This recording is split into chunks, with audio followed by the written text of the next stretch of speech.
Boy Scouts together back in the day, we liked to plan camping trips out into the woods every once in a while. Since we have that history together, things have always gone pretty smoothly. However, we've run into something that our Boy Scouts training didn't prepare us for.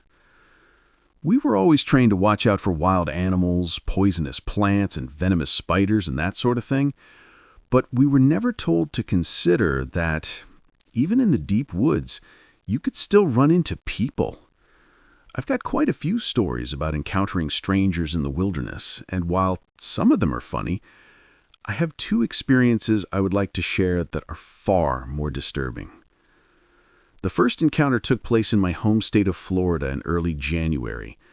Two buddies and I booked a cheap primitive campsite for the weekend, but when we got there, we realized that the place wasn't exactly secluded. It was right on a dirt road just a few miles away from a rural highway. There were dozens of campsites lined up against the path all around us.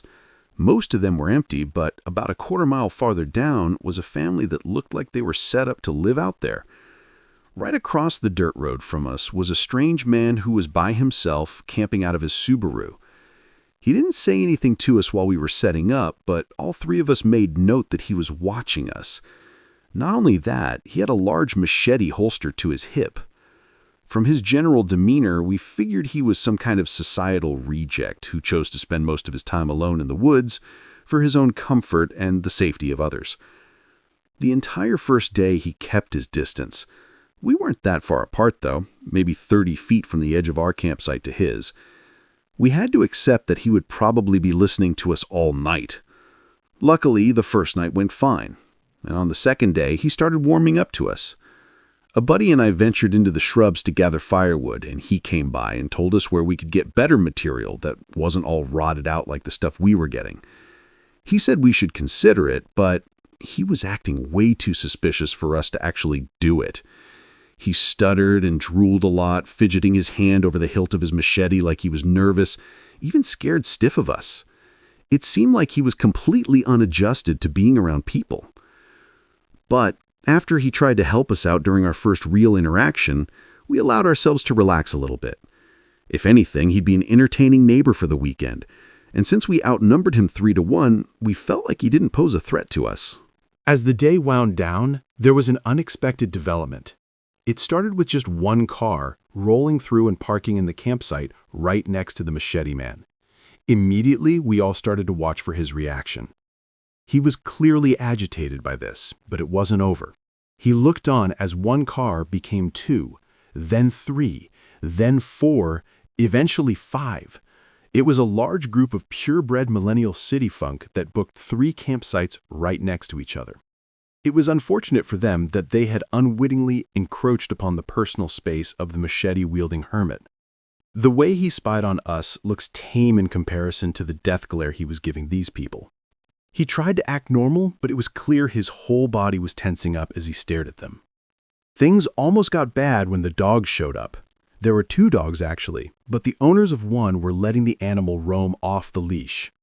It was only a matter of minutes before their dog ran over to the machete man's campsite and started to jump on him with typical puppy-like excitement. We heard the machete man literally bark back at the dog, and we all looked over to see this happening. The man was frozen stiff, like he was taking everything in his power not to snap, pull the machete, and shoot the dog's head off right then and there. Quickly, the dog's owner ran over and contained their pet, and that's when we heard him say something alarming. "Next time that damn dog comes over here, I'ma shoot it." He thought this would give the city folk the impression that they shouldn't just act like they own the whole place. But surprisingly, they were pretty unfazed. They kept their dog on the leash after that encounter. But as night fell, they became even more intrusive. Their dog barked constantly, and there were several simultaneous conversations out of the 10 or so people there, which were constantly shouting over each other so they could be heard, to the point to where we could make out every single word some of them were saying. We spent the whole night in hushed tones, making fun of the ridiculous, out-of-touch things we heard from them. My friend came up with a pretty good impression of the most obnoxious of the bunch, and we repeated everything he said with a mocking tone. Once our fire died down and the temperature dropped, we called it a night and crawled into our hammocks. It was pretty frigid by Floridian standards, so when I woke up at daybreak, I was too cold to get up, so I shut my eyes to sleep in. The next time I opened my eyes, I saw that same friend crouched by the fire pit, trying to get the coals from last night to catch on. I wasn't in the mood to get up until the fire was going, so I shut my eyes again. Then, a bit later, I heard voices. My eyes shot open when I realized that one of them was the machete man. He was standing over my friend, who was crouched by the pit, well into our campsite, with his hand resting on the hilt as usual. I pretended to stay asleep and listened to their conversation from my hammock. "Which one of you was doing that dumbass voice?" he asked. My friend stammered and eventually replied, "That was me." A brief silence caused me to choke up, half expecting the man to pull out his machete. That's not what happened, thankfully. Instead, he laughed awkwardly.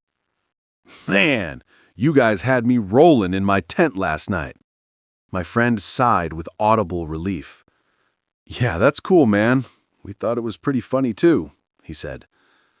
That's when the machete man leaned in and muttered something else. "I'm serious, guys. I was this close. If you guys hadn't got me laughing last night like that, I was about 10 seconds from going over there with a 9mm and making them shut up." My friend was unable to come up with a response to this, understandably so. The man kept talking. "I hate when those goddamn city people come out here. They ought to stay in Orlando. You guys ain't from there, are you?" No, we're not from Orlando," my friend lied. "We're from Gainesville area?" That's not too bad. Well, anyway, I'm going to go back and try to get them to leave. See y'all later."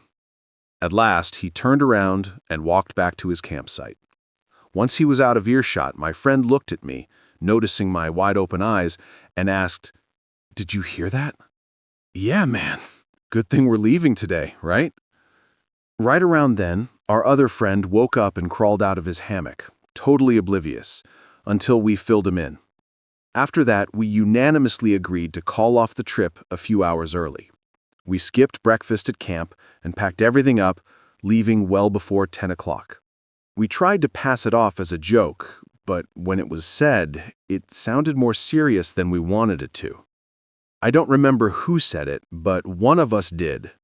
What if we get home and we see on the news that some guy shot up a whole campsite full of people from Orlando?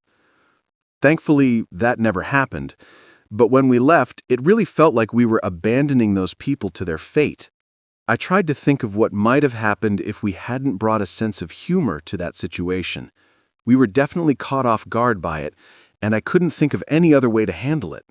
Nobody expects to be overcrowded when they go primitive camping. But unfortunately, this wasn't our last experience with the woodland hermits. The second time I encountered a person unexpectedly in the woods could have gone much worse. I was camping with the same two guys from the last trip I talked about, except this time there was a fourth person among us who wasn't a former Boy Scout, but just a good friend. This was a much more serious campout. We drove to South Carolina for 4 nights and 5 days, and this time we had a very secluded site to ourselves. After driving on a dirt road for a few miles, the road came to a loop at the end, and we parked our cars, then hiked downhill. We hiked a short distance to our campsite, which was on the upper banks of a river. I forget what time of year it was exactly, but it was hot and dry, so the river was only ankle-deep in most places, with some waist-deep basins. Vegetation was diverse, and the terrain was mountainous, which made it quite alien to our Floridian sensibilities, but all the more enjoyable for it. We'd brought some fishing gear along with plans to explore the river and test the waters on some group escapades. Unfortunately, as a beginner fisherman, I wasn't having any luck while I was going up against my friends. We were all enjoying the trip though, but by the second or third day, we were all starting to wear on each other a bit. That's when somebody had the great idea to cross the state line to North Carolina, which wasn't far off, and go to this place called Sliding Rock. It didn't seem like a bad idea, but I wasn't too interested in it. Everybody else wanted to go, though, and here's where we made a pretty stupid mistake.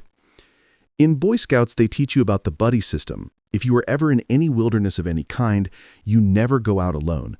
You always have at least one person with you in case you run into trouble. However, we hadn't run into any sort of danger in the first 48 hours, so we came to the decision that the 3 of them would go for their little half-day trip, and I would stay behind and watch the campsite while they were gone. I know it's not the safest or smartest thing to do, considering my phone was about to die, but they left me the keys to the other car in case I needed help. Although it was actually very relaxing while they were gone. I made some cheesy grits on the fire for lunch, then I read for an hour or so, and then I washed out the pot in the river right by camp. And I casted my line into the lingering cloud of food, which is how I caught my first ever fish, a little catfish that came to eat my grits. I took a photo and sent it to my friends. Then, with the feeling of luck on my side, I set the catfish free and ventured downriver to try for another. I went down about a quarter mile and cast off over some rapids, eventually catching a baby smallmouth bass. Everybody was only catching small fry since the water was so shallow. After setting that one free, I decided to take a little rest, and I sat on one of the rocks in the gentle rapids. I was enjoying the scenery when I felt the hairs on the back of my neck stand up. I had the thought that I was completely alone out there, hundreds of miles away from home, in unfamiliar Appalachian territory. Suddenly, I heard a twig snap in the steep woods of the riverbank to my right, and I stood up quickly, looking for movement.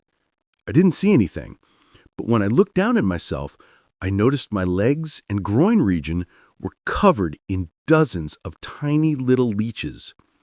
I freaked out and started frantically picking them off. Then, when I felt like I got all of them, I hoofed it back to camp.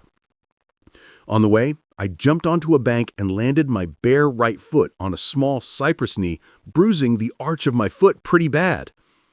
I was starting to get concerned with my safety, feeling like I stepped a little too far out of my comfort zone. But I was more cautious from there on, and I got safety back to camp. I was still alone, though, and still worried about those leeches. So I stripped down to nothing and used the only mirror we had at camp to check myself over more thoroughly.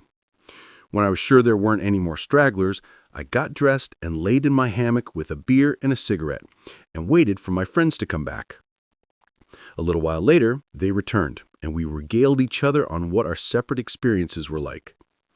Soon after, we decided it was time that I and our non-scouting friend return to the car and charge our phones for a little while. We were gone for about 45 minutes, and when we hiked back into camp, we saw him. He was standing in the river right by camp, where I'd tromped in the water with grits earlier. He was talking to our two other friends. I could tell by the way they were situated that they were on edge and had taken a defensive stance, waiting for me and the other guy to get back so we could outnumber whoever it was. He was geared up like he lived out of his backpack, and I'm sure he did. He was a mountain man through and through. I never got close enough to hear what he was saying, but he was almost unintelligible from his lack of teeth. Anyway, my friends eventually told me everything they could understand. Apparently, this guy's name was Bo, and he claimed to own this entire region of mountains. Graciously, he allowed us to stay with his permission as long as we continued to be respectful. Then he looked over to me and told my friend that he had seen me in the river earlier and was about to come talk to me until I got spooked and ran off. That's when I realized he must have been watching me the entire time, or at least for a lot of it. He probably watched me remove Uncovered too. Regardless, the way he lit up our entire campsite was suspicious. He seemed a little delusional and unpredictable. I'm immensely grateful that he didn't approach me while I was alone. Things could have gone a lot differently if he felt like he had a chance at overpowering just one or two of us for a shot of getting some supplies, or getting one of us. He was most definitely armed as well. He just had that confidence about him. From what my friends who talked to him said, they were very uncomfortable with the way he was slowly stepping closer to our camp until the rest of us came back and he finally backed off. That was a telltale sign that he might not have had the best intentions in mind. Eventually, though, we were able to get him to leave, but we never quite trusted that he wasn't lurking in the mountains all around us, watching us pick our noses and piss on the trees and drop logs in the river, waiting for a chance or an excuse to start playing a banjo and summon a Native American cryptid, or just straight up shoot us, since there was no way that anybody else would be around to hear it for miles and miles. For the rest of our time there, we traded off shifts of the night watch in case Bo came back. He never did, but I'll tell you, the blood-curdling shriek of an owl is not something you want to hear in the middle of a night like that. I took a break from camping for a couple years, but I recently went on my first trip in a while. There were 4 of us going in total. I brought some of the friends that have gone with me before, and one of them brought their new fiancée. I booked a familiar campsite, but in the time I was away, it became different from how I remembered it. The trees were healthier, the shrubs were thicker, and in general, the foliage was more colorful and abundant. The foot trails that used to snake through the woods around the site were completely overgrown. People must have forgotten about that area for a couple of years through the lockdown, so, of course, the forest moved in to take it right back. However, my fellow campers were not appreciative of this. In the past, we were all on the same page about respecting the woods, but this time around, they were acting different. I can't say I blame them. The last few years have been tough, and it's good to let loose. But it's also always crucial to remember that you're a guest in nature's domain when you're in the wilderness. Unfortunately, as soon as we were set up, all of my friends started to act like a bunch of college kids. They were snapping branches off of trees because they were supposedly in the way, drinking excessive amounts of beer and throwing the empty cans into the woods, and even spreading hot coals from the fire pit into the rest of the campsite just to play with the fire by watching it catch and stamping it out moments before it got out of control. They were literally breaking every possible rule. I got upset with them, and I told them to cut it out, but they more or less just shoved a beer in my hand and told me to chill. I tried to enjoy my time, but as the evening wore down, so did I. While everybody else sat around the fire, I turned in early. I was restless, even though I wasn't even that physically tired in the first place.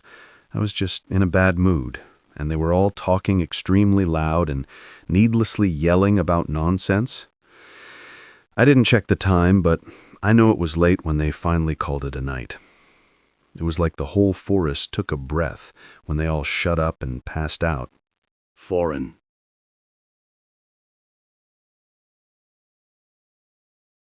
I lay there listening to the bugs for a while, long enough to be the only person left awake. Then I got up to pee one more time. I crawled out and walked to the tree line around the campsite to unzip. Naturally, my eyes drifted off into the darkness of the woods. Looking up, I could see the crescent moon peeking through the canopy. Then, looking forward, it was just all trees and shadows.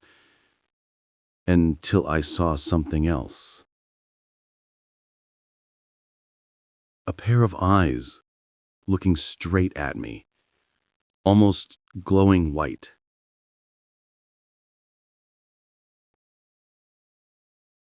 I immediately jumped in surprise and covered myself up, looking away for a mere split second. Looking back, and I saw the eyes had moved closer. Close enough to make out the tiniest bit of detail in the moonlight. It was a person, or at least it seemed like a person, just standing out in the open. There was something bone-chilling about them. I knew I had to call them out, but I was nearly too afraid to speak. "Hey, who's there?" When they didn't respond, I thought to shine my flashlight on them. I fumbled through my pocket for the little one I'd taken out with me, again looking away for a single second before clicking it on and shining the beam on them. Of course, they had moved again. A full 10 feet or so, and now there was only 30 feet between us. I cursed in fear, but now that I had some light on them, more details came into focus. I was in disbelief at first, but I was looking right at my friend's fiancé. She was in the same clothes I'd seen her last wearing, looking exactly like she normally does, except for the unnaturally reflective whites of her eyes and the way she was standing, like she was being held up by strings. "Haley?" I called out to her. "What are you doing?" There was a brief pause. Then, at last, they said something, but I was taken aback by what I heard. "What are you doing?" They copied not only my words, but my voice, too. It sounded exactly like me. But Haley was not an impressionist. She didn't have any party tricks like that. So, in confusion, I took a step back. And without hesitation, they took a step forward, matching my movement exactly. I stopped backpedaling when I noticed this, and I tried to squint to get a better look at them. That's when I had the thought that maybe she was sick or something. It was a hopeful thought, because otherwise, if I wasn't looking at Haley, I didn't know what I was looking at. "Haley, it's late," I said. "You shouldn't be out of your tent like that. Are you feeling all right? Do you need any help?" Again, she didn't reply in her own voice, but in mine. "You shouldn't be out of your tent like that." A chill ran down my spine. Suddenly, I knew whatever was going on, I wasn't equipped to handle it on my own. I walked backwards towards the tents, keeping an eye on Haley as they followed me step for step, almost gliding through the air like a marionette. When I got to my friend's tent, Haley was past the tree line and standing in the clearing. I started rapping on the canvas and yelling at her fiancé to wake up. "Steven, get up! We gotta help Haley! Come on, man, get your ass up!" A flap unzipped, and Steven peeked his head out looking confused and annoyed. "What are you talking about, man? Haley's fine, dude. She's right here." He pulled back the tent flap and showed me inside his tent, where I shined my light and I saw Haley in her sleeping bag just starting to stir from all the commotion. "What the hell?" I muttered, dumbfounded. "But I swear she was just out there." I turned around and shined the light back to where I'd just seen Haley, but nobody was there. Nothing at all. Not a trace. "Are you all right, man?" Steven asked. "You seem a little freaked out." "Yeah, I am really freaked out," I shouted in an outburst. "I don't know what the hell I just saw, but there's nothing there, bro." Stephen pointed into the woods, where there was indeed nothing there, or at least not any longer. I tried to convince him that I'd seen something, but he brushed me off and told me to go back to sleep. He shut me out of his tent, but there was no way I could go back to mine and relax. Instead, I sat around the fire and stirred the coals back to life, and that's where I stayed for the rest of the night on guard duty, in case that thing came back. I was fraught with paranoia the whole time. Every sound I heard sent chills of pure adrenaline through my whole body, convincing me that I was about to see those deathly white eyes open up and stare at me all over again. At first light, I put my foot down. I woke everybody up and forced them to pack their things and go home. I made the executive decision to call off the trip, much to everybody else's mini complaints. None of them took me seriously. In fact, they all tried to convince me I was hallucinating. But we had taken my car, and half the gear they were using was mine, so they had no choice but to go with me. The entire car ride back home was silent. I haven't been on good terms with any of them since. They all want me to get my head checked, but I know I'm not crazy. If anyone thinks they might have heard about anything like what I saw, it would help me a lot to be able to research it. The best that I can figure is something that lives out there got quite comfortable with all the humans disappearing for a while, and the party I brought with me was not gracious enough to earn a welcome return. That, or maybe I really am going off the deep end. One thing's for sure, I don't think I'll be getting back into camping.